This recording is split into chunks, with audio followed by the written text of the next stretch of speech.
Bonsoir à vous tous. Maître, merci beaucoup d'être présent.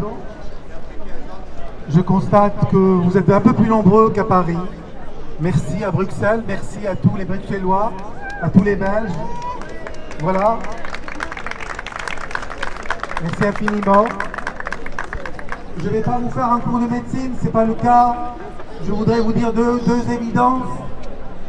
La sclérose en plaques, comme vous le savez, c'est une maladie neurologique, chronique, qui va toucher la couche de myéline, celle qui protège le système nerveux central.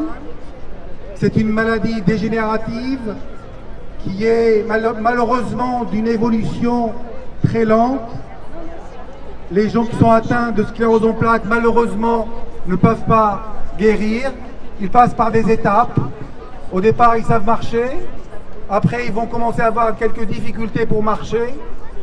Et ensuite, vont avoir des difficultés de plus en plus prononcées, qui vont utiliser dans un premier temps des cannes, ensuite des déambulateurs, ensuite le fauteuil roulant, en attendant malheureusement le décès. Donc c'est une maladie grave.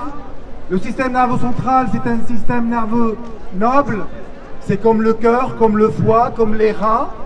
Il y a des cellules qu'on ne peut pas arriver à refabriquer, à régénérer.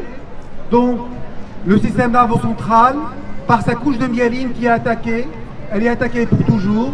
Donc les gens vont commencer à avoir des troubles de la motricité, des troubles de la sensibilité. Et voilà, malheureusement, il n'y a pas de médicaments qui peuvent guérir cette pathologie. Il y a des médicaments qui vont ralentir le chemin de cette maladie, qui va ralentir, qui va espacer les étapes, mais cette maladie ne peut pas guérir. Et puis vous avez un facteur qui est extrêmement important, il y a le stress. Un malade qui est stressé va malheureusement brûler les étapes, il va passer d'un stade à un autre d'une façon beaucoup plus rapide.